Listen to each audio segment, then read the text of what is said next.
2002 সালে 26শে মাঘ 8ই ফেব্রুয়ারি ভারতের জমিনে আমাকে ভারতের মোল্লারা ডিটেনশন কেস দিয়া আমাকে গ্রেপ্তার করিয়েছিলেন। 5 দিন ছিলাম রিমান্ডে, 7 দিন ছিলাম হাজতে।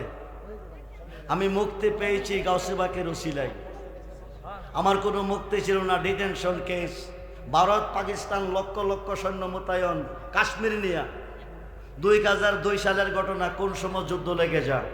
ওই সময় আমার বানাইছে আমি আল কায়দা, যে লাদেনরে নিয়ে বিশ্ব গরম। 2 নম্বর বানাইছে ভারতের মুসলমান তালেবান জিন্দাবাদ। ভারতের বিরুদ্ধে গালিগালাজ করি ওহাবি মোল্লারা 4টা কেস আমার বিরুদ্ধে দিছে।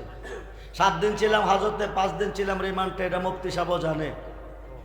আমি কিভাবে মুক্তি পাই? আমি বলছিলাম মান্তু সুদম তুমান সুদি মান্তান সুদম তুজা সুদি তাকাস না গোদ বাদাজি মান্দি গরম তা দিগুরি। আপনার হাত যদি কামেল মুর্শিদের হাত থাকে, আকাশের নিচে এমন কোনো শক্তি নেই আপনাকে ধ্বংস করতে পারবে।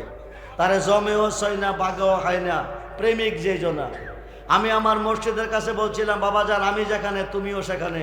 আমি দেখো হলে তুমি রুহু, তুমি রুহু হলে আমি দেখো। আমি যেথাই তুমিও সেথাই।